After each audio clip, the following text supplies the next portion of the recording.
We're going to look now at a rather unusual subject, one which I have to confess we've not dealt with at all in the prophecy days in the UK.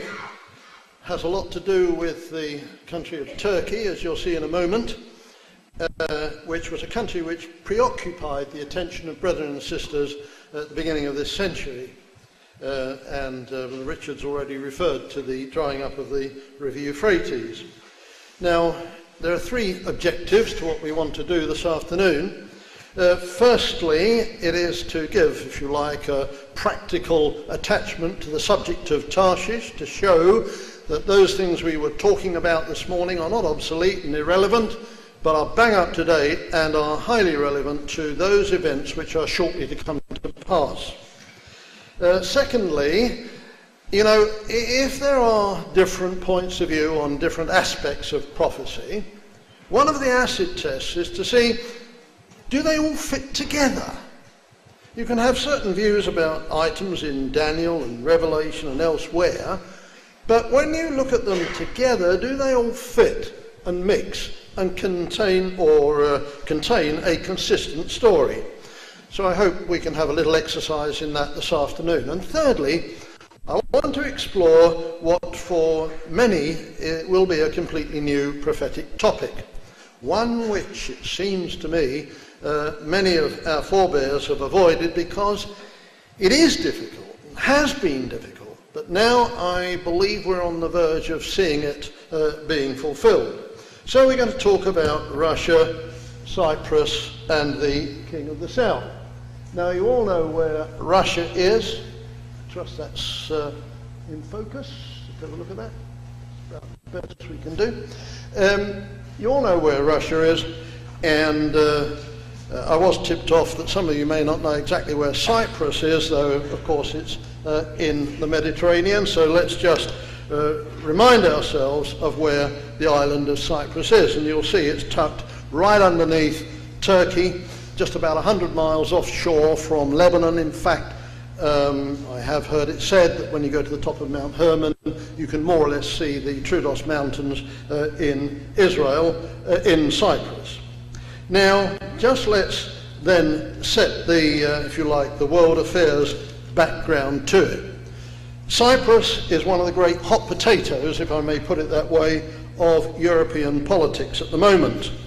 And it involves the rival claims of Turkey and Greece for that island. Turkey and Greece are fighting over occupancy and control over that island, so much so that it's disturbing the application of Turkey for membership of the European Union.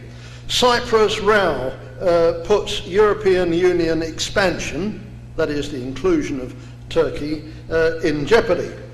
The Turks may annex North Cyprus, which is what they very nearly did, as I'll show you, some 30 years ago. But what's behind the political news that you can see now every day in Europe? And basically it's this: Turkey's Muslim threat, Muslim millions, threatened European values, says the European Union Commissioner, who is a Roman Catholic, as are of course the majority of those in Brussels. Ratzinger, that's the present Pope Benny, opposes Turkey's bid for European Union membership. Why? He doesn't want 100 million Muslims interfering with his plans to dominate Europe. Make Turkey tolerate Christians before it joins the European Union. Demand the German bishops, and of course that's where Benedict comes from. So that's the religious background to the political headlines. And therefore, we are about to see, before long, a great conflict over the issue of Turkey. That won't come as news to brothers and sisters who lived in the 19th, early 20th century, when Turkey was very much in the focus because of Revelation 16. Well, now let's go back a few years, because the threat of Turkey annexing Cyprus is just an old story. That is what it did in 1974. Old newspaper I kept, because I thought, I don't know, maybe it'll come in useful before long. And what Turkey did was invade and try to take over part of Cyprus. Well, of course, NATO and Britain intervened and managed to halt the invasion of Turkey. So if we look at Turkey today, it is divided between the north, which is Turkish now, 98% Islamic, and the south, which is, quotes, Christian, quotes, belonging to the Greek Orthodox Church. So the island of Cyprus is divided, or was until last year, as much divided as the city of Berlin. And thus you could go, as we have been to Nicosia, the capital of the island, and see a wall running right through the centre of that town, dividing Turkey from Greece, alias Islam from Christianity.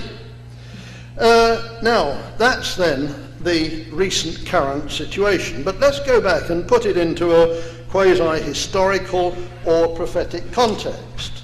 If we do, let's remind ourselves of what happened to the Roman Empire. You will know that the Roman Empire came to an end based in Rome, that's the western leg, in AD 476. The west was removed by the first four trumpets of the judgments of Revelation chapter 8. So the western leg of the Roman Empire, having passed on now, as we shall say in a moment, into Europe, whatever happened to the left leg of Nebuchadnezzar's image, the eastern side of the empire?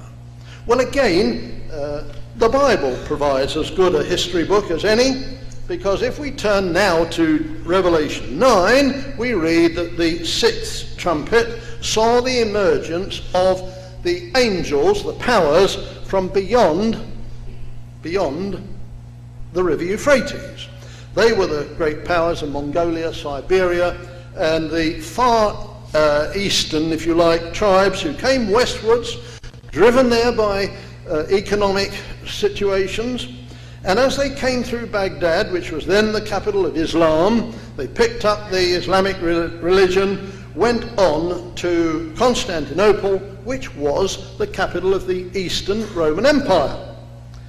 And thus they saw off the eastern leg of the Roman Empire, leaving the map of the Middle East looking rather like that. Now, that was the background to the emergence of our Christadelphian community. Thus, that Ottoman Empire, of which we've heard this afternoon from Richard, was a blanket, as it were, across the Middle East. And thus that empire, which came 1453, the collapse of Constantinople, driving the Caesars out of Constantinople, driving them northwards, first to Kiev, onward to Moscow, where they changed their name from a Caesar to a Tsar, exactly the same word, and thus you have the Third Rome, as it's called, based in Moscow. Now, that's not our subject this afternoon, but it was in a condition like that, when the Middle East looked like that, that Brother Thomas wrote those very famous words that I know not whether the men who contrived the foreign policy of Britain entertain the idea of assuming sovereignty of the Holy Land and of promoting its colonization by the Jews, but their present intentions are, however, of no importance, because, let me read it the right way, through events soon to happen, they will be forced by circumstances soon to happen where are we? Circumstances that heaven and earth combined could not move them to attempt. That's a very colloquial way of talking, isn't it? That men are going to be driven to do those things that heaven and earth combined couldn't make them do. But of course, as we'll see in a moment, heaven did make them do it. What prophetic events was Brother Thomas writing about in 1848? Why, it was Revelation chapter 16. The fulfillment of the vial, the sixth vial, the drying up of the river Euphrates.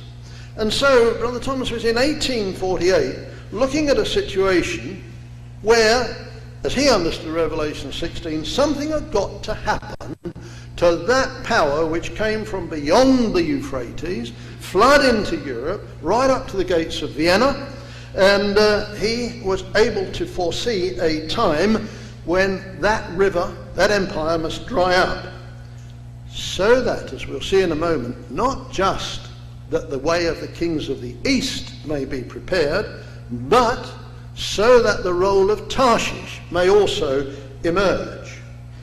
Now, what we have to remember is what happened to those Caesars of the Eastern Roman Empire in 1453. Why they quit? They went to Kiev, went to Moscow. And when you go to Moscow, as my wife and I were able to go a year or two back, you notice even things like the architecture of the place, with all those onion-domed churches, remind you very much of the Orient. In fact, if you go into the Kremlin itself and get in to see the church right in the middle of the Kremlin itself, and you look upwards, what do you see? And I think that's one of the most telling photographs I took while we were in Russia. What does it say? I turned to the in-tourist guide, that's the Russian official government tourist guide that was with us, and I said, hey, that's a very interesting church spire you've got there. What's that mean?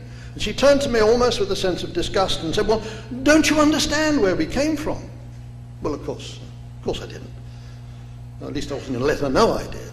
And she said, well, that reminds us from whence we came, that you are looking forward to the time when once again Christianity would overcome the half moon, the symbol of Islam. And Mr. Ramsden, ever since we were driven out here in 1453, we Russians have always, and remember Peter the Great, Catherine the Great, you know the story, have always wanted to go back to Constantinople. I didn't like to say yes, well I happen to know that from the Bible.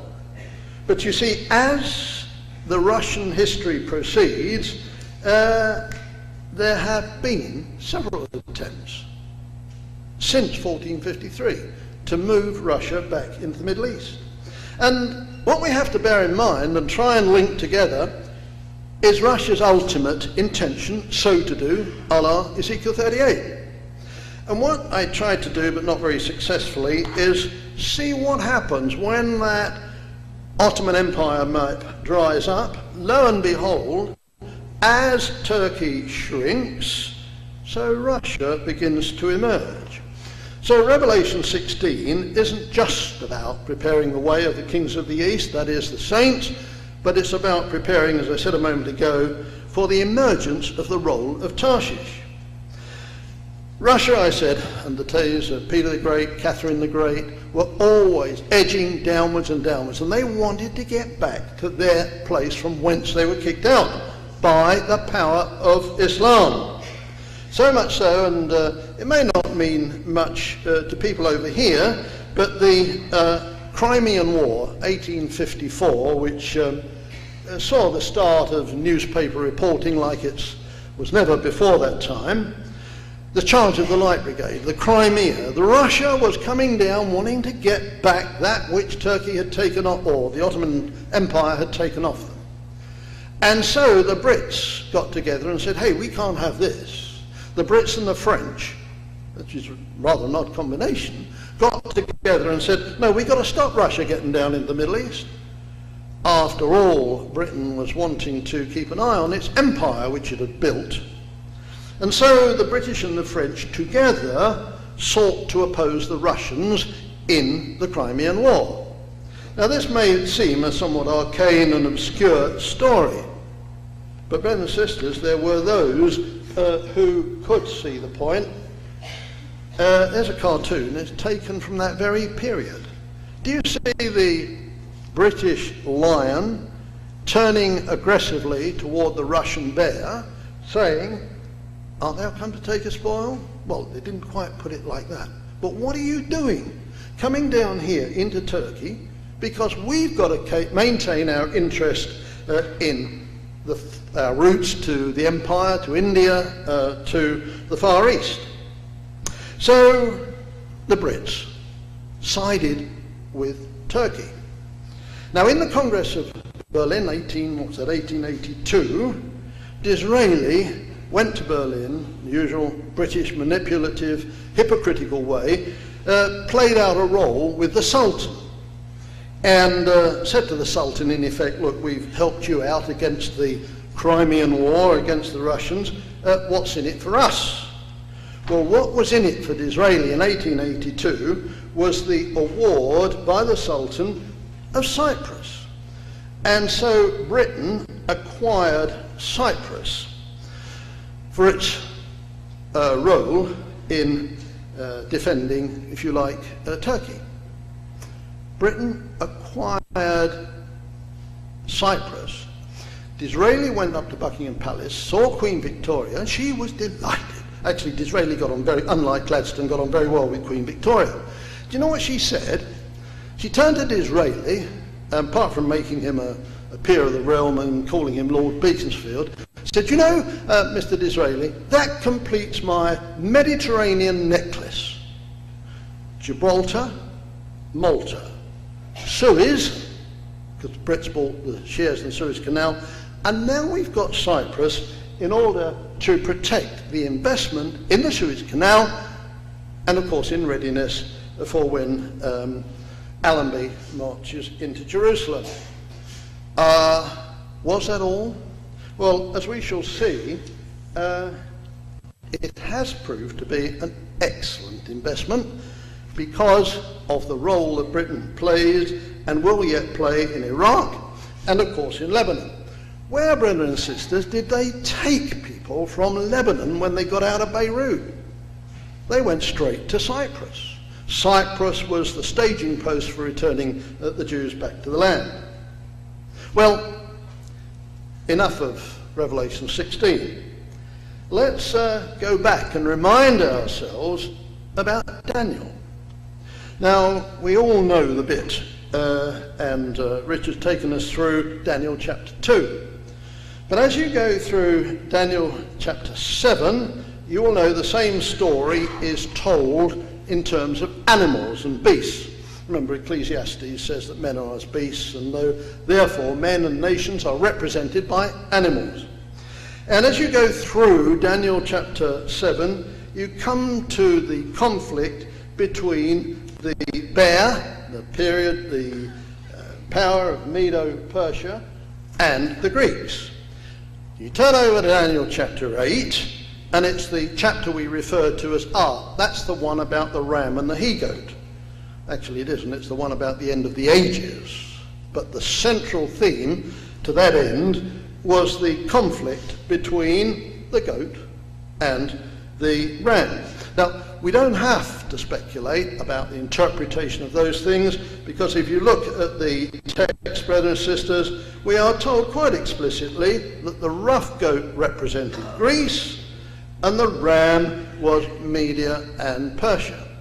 So there we have non-speculation. Very clearly this was a conflict between the two, and we are told that the goat was Greece. And the leader of that goat power was represented by a horn. Who was the leader of the Greek power? Well, of course, it was Alexander the Great. Now, when Alexander the Great dies, his power falls into the hands of 4 generals. Richard's talked about the 4 horns. So we're rather interested in that. Who were the 4 generals that followed on from Alexander the Great? Well, they're spelled out for us in any history book. They're General Lysimachus, who was responsible for the territory up near the Black Sea. General Cassander, mainland Greece, if you like. Then the 2 major generals were Seleucus and Ptolemy. And so the power of Alexander the Great was split between 4 of his colonels or generals. The Lord is not concerned with what befell Cassander and Lysimachus. The story concentrates, after the end of Alexander, on just 2 of those horns. By the way, these are the days of the internet. if you ever go on the internet and say to your computer, please show me a picture of Alexander the Great, what do you get? Why, here he is. I don't know whether you can see that the pictures, and they abound on the net, of Alexander the Great always show him with a horn. Now, this is not Christadelphian Bible interpretation. Artists show Alexander the Great with a horn. So when he passes off the scene, his power is divided into four. But the Bible is only concerned, and the Lord's purpose with his people is only concerned with two of those. So when we read through Daniel chapter 8, and we go on to Daniel chapter 11, we read about the record of the struggle between Seleucus in the north and Ptolemy in the south. The original kings of the north and the south. So, amongst the small details that you discover when you look into this subject is that the Ptolemies in Egypt, better known for Hollywood movies like the Caesar and Cleopatra and all that bit, the Ptolemies actually had control of Cyprus and Israel. If you want proof of that, next time you're in London, go to the British Museum, go up to the Cyprus room, and you will see for yourself that what I'm telling you is absolutely correct. It is strange that the power that was dominating in Egypt, the Ptolemies, should have control not only over what Daniel 8 calls the pleasant land, which we call the Holy Land, but over the land of Cyprus. And so then you begin to see the drama unfolding of that battle as you go through Daniel chapter 11, which, alas, many of us skip because it sounds boring, but it isn't, brothers and sisters. It's a wonderful demonstration of the continuous historic revealing of Bible history, because Daniel 11 starts with the struggle between Seleucus and Ptolemy. And when they pass off the scene, it becomes a struggle between their successors. And if you go through Daniel chapter 11, you will see constantly, and then the king of the north came against the king of the south. And then the king of the south came against the king of the north. And so it goes on right the way from the time of Alexander the Great, yea, indeed, right into the future, until we come to the end of Daniel chapter 11, when it talks about the descent of the king of the north onto the land of Israel. And so Daniel 11 really is a bridge from Daniel's time right through to our own time, through the time of Armageddon, outlining the struggle between the king of the north and the king of the south. All right, let's recap on the story so far. We've drawn attention to the political turmoil over Cyprus. Will it, won't it, be the cause of problems involving Turkey? Will it be on purely political grounds, or will it be on religious grounds?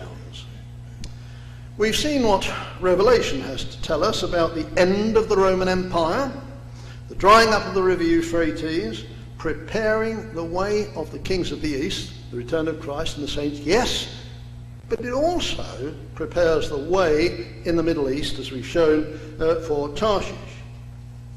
Then we looked at Daniel, the emergence of Greece, the struggle of north and south. It's all there, in Daniel chapter 8 and Daniel chapter 11. So it's all recorded for us. And we've learned that Cyprus and Israel were incorporated within the kingdom or the power of the king of the south. Now we want to turn to something that most of us probably have never looked at before, and that is the prophecies of Balaam.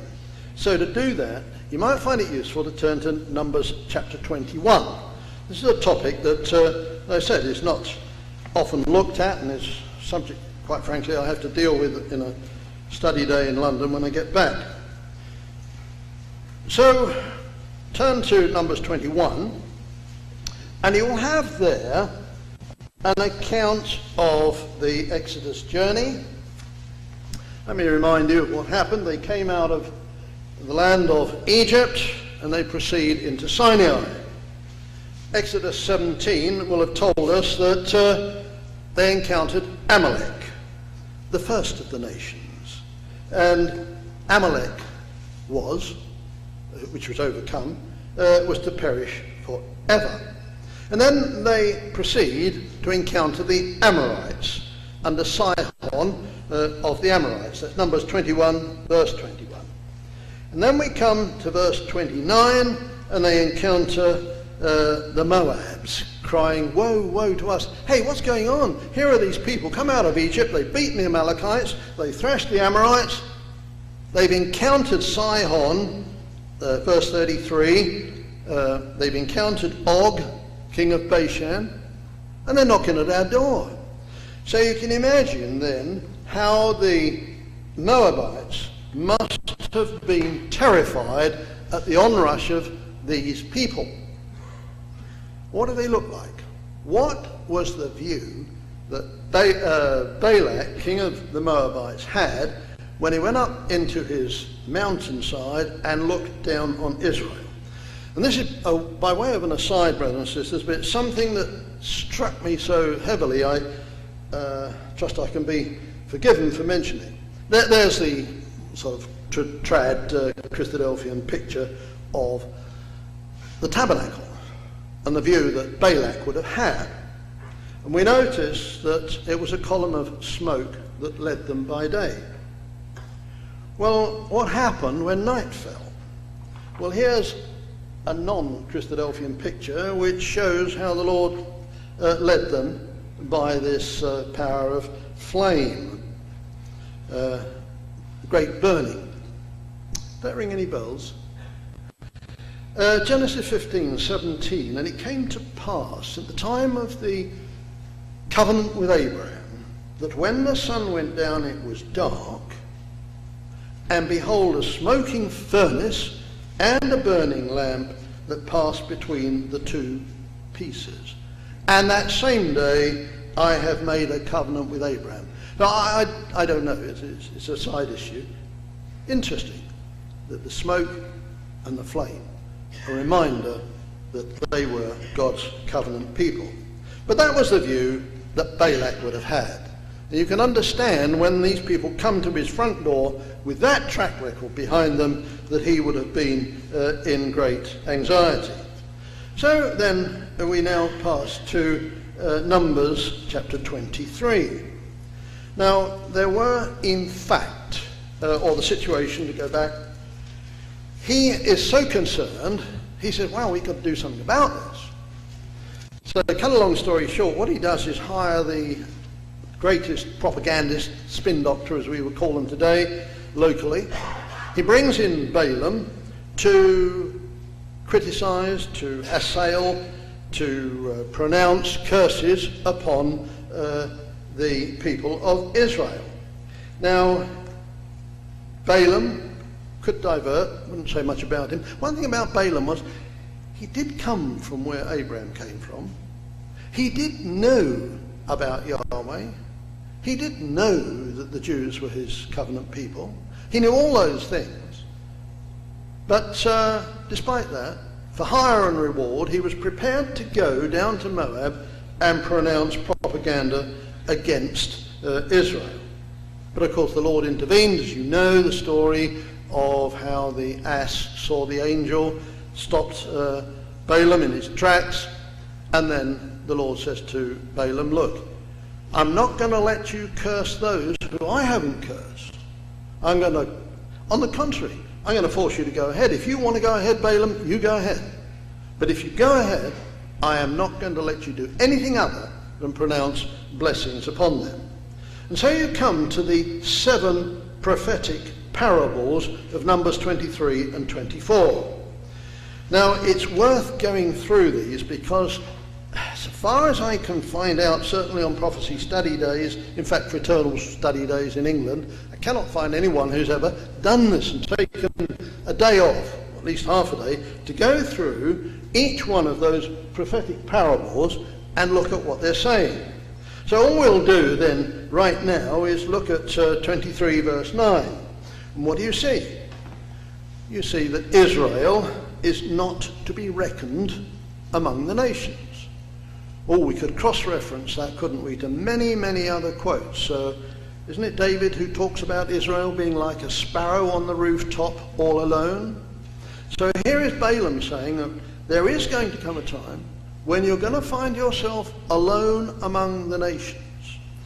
Then you proceed to verse 24, but thy people will rise as a great lion. So in the last days, brothers and sisters, when Israel is alone, when the Lord has returned, Israel is going to rise up as a great nation, as a great lion. 24 verse 7. You see how in these chapters, if you mark them up in your Bible, you highlight what these different prophetic parables are. 24:7, Israel is to be higher than Agag. Who was Agag? Why, he was the leader of the Amalekites. Now hang on, they just encountered the Amalekites and beaten them. But Balaam says in his prophecy, look, there will come a time when you will be much higher than your first enemy, Agag of the Amalekites. And so you come to the familiar words of 24:7, and these are verses that we do refer to, where Israel is to look forward to a time, or there would come a time when there would come a star out of Jacob. You know, you can cross-reference these all, can't you, to the early chapters of Matthew, the scepter, and will lead Israel to do valiantly. So here is Balaam forecasting, prophesying of the time of which Jeremiah speaks, when Israel will be my battle axe and will go forth, led by, I believe, but it's debatable, Elijah, with Israel, the battle axe of God, and the saints ministering to Israel. But that's to get off the subject. And then we notice chapter 24, verse 20, a reminder. Amalek, the first opponent, the primary opponent of Israel, was to perish forever. And we might say, well, why keep on about Amalek? Well, it was the first primary enemy of Israel. And then you go down to an enigmatic passage which has escaped many of us for a long time. 24, verse 21, we read that he looked on the Kenites, and took up his parable and said, strong is thy dwelling place, and thou puttest thy nest in a rock. Now, if we were going to spend the whole afternoon going through the prophetic parables of Balaam, we would take time off to show what the Kenites were. Now, the Kenites were people who joined up with Israel. Might we say, brothers and sisters, in a similar way, the Kenites are spiritual Israel, those of us who have sheltered in the saving purpose of Israel? Well, we could spend a lot longer on that subject. We have joined up, haven't we, with the hope of Israel. And therefore, what Balaam is saying is, strong will they be, safe will those be when God's judgment comes upon the nations. And then you come to chapter 24, verse 24, and it tells us again about how Amalek is going to meet his doom. Now, this is the prophecy that, so far as I can find, searching through all sorts of places, we have tended to leave alone, because it is enigmatic. But that's no reason why brethren should sort of skate round it and say, oh, well, let's wait and see what it happens. I thought, therefore, as this part of the study I have to do when I get back home, is we ought to try and understand parable number 7. And here's how it goes. Numbers 24, verses 23 and 24. This is how Amalek will meet his doom. And Balaam says he took up his parable and said, alas, who shall live when God doeth this? And ships shall come from the coast of Chittim, and shall afflict Asher, and shall afflict Eva, and he shall perish forever. What on earth does that mean? Well, you have to get out Gesenius or the Concordance, and you have to find out what verse 23 really means. Who shall live when God doeth this? Doeth what? Well, it seems as though when you look at that passage, Strong's Concordance suggests the meaning of appointing him or ordaining him. Who shall live when God ordains him? Who? Well, Agag, alias Gog. You know how the Septuagint translates Agag as Gog. So, who was Agag? Well, he was the leader of the Amalekites. And so here we have a prophecy that says, who shall live when God ordains as leader Agag and brings him against Israel? Agag, we note, was the primary enemy of Israel. Now, when is this to happen? Incidentally, we don't often do this, but if you do happen to have the New Ideas Version, as they call it in England, the NIV, you will notice a very interesting passage which draws attention to the Masoretic text and says that that passage in some texts has the meaning of a people will gather from the north. Now, as we'll see, actually that's quite sensible. So what is this prophecy about? Who shall live, says Balaam, when God does something of disastrous dimensions? Ships shall come.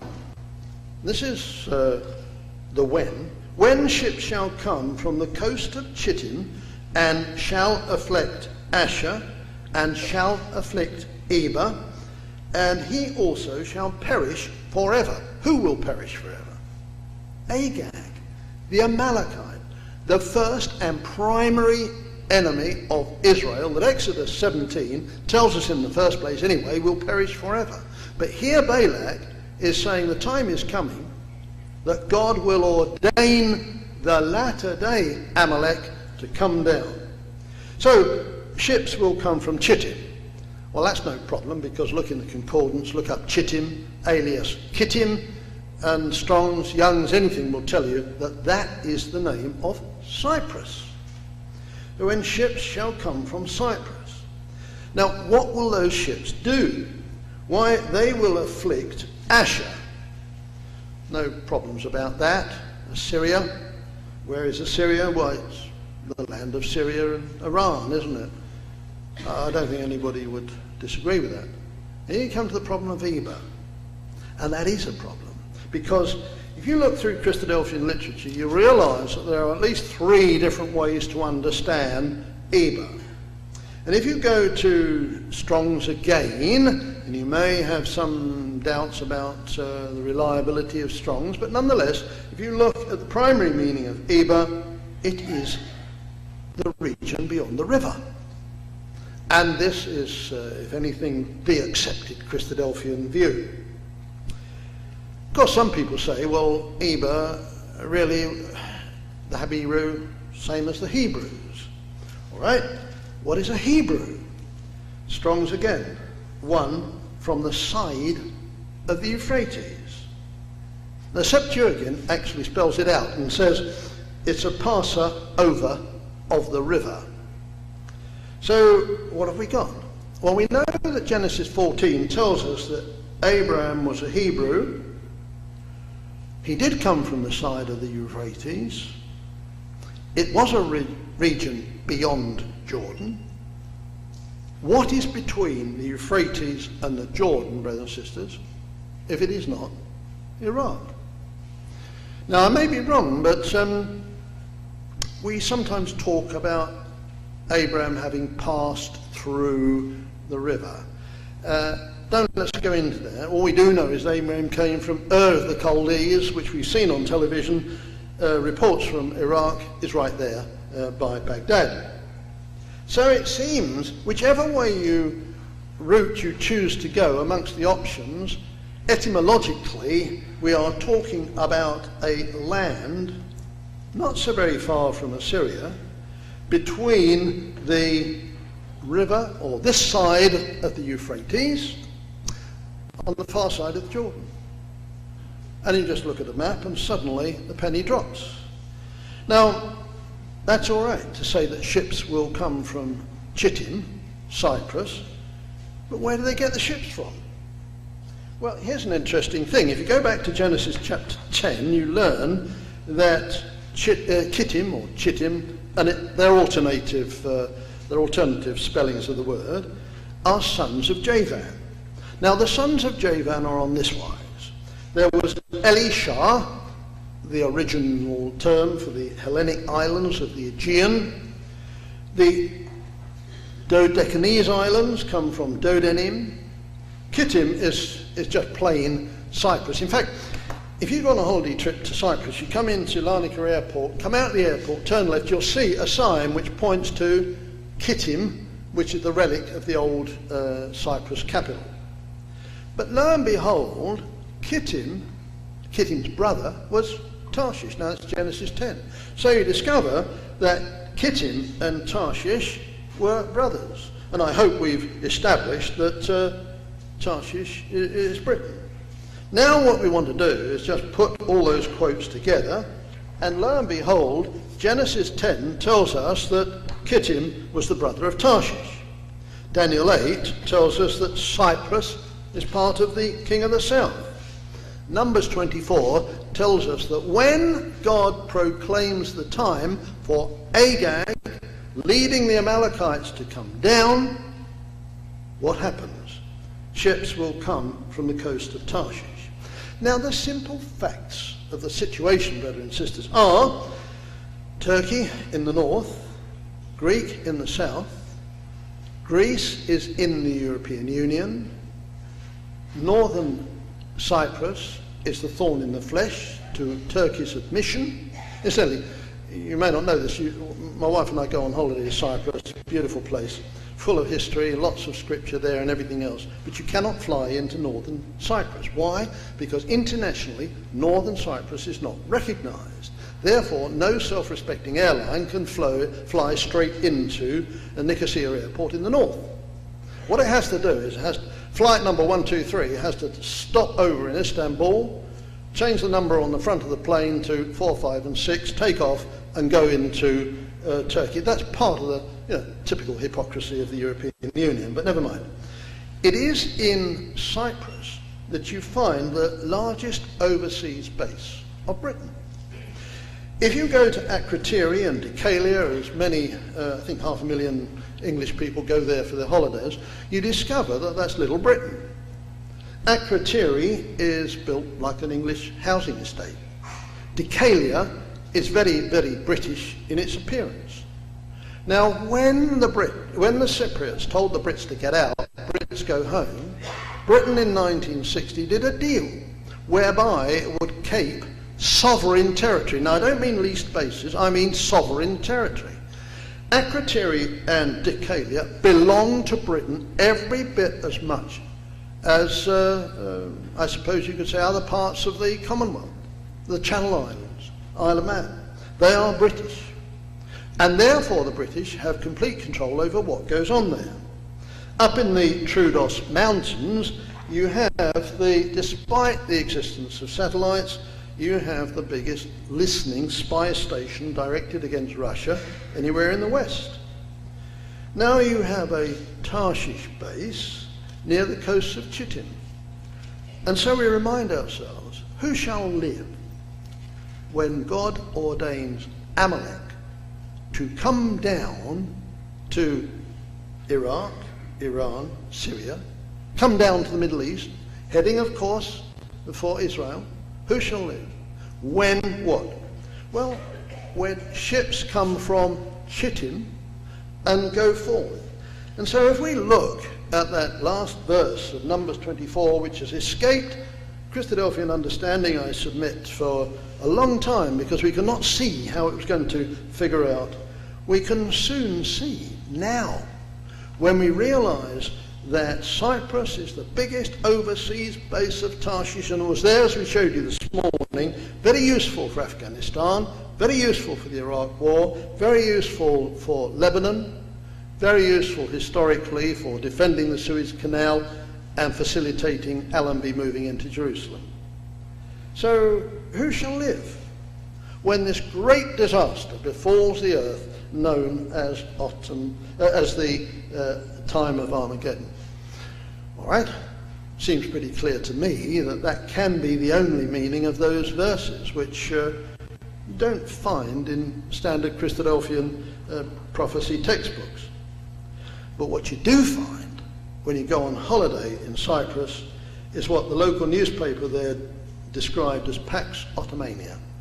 What is an Ottoman peace? Well, it's a process whereby Greek and Turkish fighter planes are still in the air fighting for mastery over the airspace of the Aegean. Turkey is desperate to get into the European Union. The European Union are desperate to keep them out. No matter what the political niceties may be, what do we see? Well, Sheila and I were on the Greek island of Samos just 8 weeks ago. We go there for our holidays. Beautiful place, very quiet. But the roar of jets over us every day was a reminder of the struggle that is going on, unreported, between the Turks and the Greeks over Cyprus. Cyprus is therefore going to be the cause célèbre of conflict between Europe and, I believe, Islam too. So we're not surprised then when we see that Turkey gets the European ultimatum: stop mucking about over Cyprus or we won't let you in. And Turkey says, no way are we going to withdraw from northern Cyprus. And so can the European Union absorb a defiant Turkey? Well, we've got to wait and see. Brothers and sisters, in my grandfather's time, because he wrote a leaflet about the subject, the drying up of the River Euphrates, the role of Turkey was seen to be critical to end times. Perhaps we ought, as I hope to do this winter, restudy the whole of what the Bible has to say about Turkey. Because what is then a practical application of Tarshish in the latter days?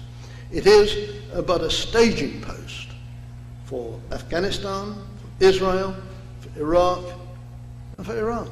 Who knows how we're going to deal with the problems of a militant Iran? Who is going to protect Israel when Iran, Afghanistan, Iraq, and others turn eventually against Israel? Could it just be, brothers and sisters, that the Lord provided Tarshish as the protector of Israel with a superbly placed strategic military base in the island of Cyprus to carry out its historic role of protecting God's people? In other words, it is an indication of the role of Britain yet to be fulfilled. Who shall live, said Balaam, when God brings about this situation? For so terrible will it be that the Battle of Armageddon will, of course, bring about the emergence of the Lord Jesus Christ on the Mount of Olives. So what are we looking for?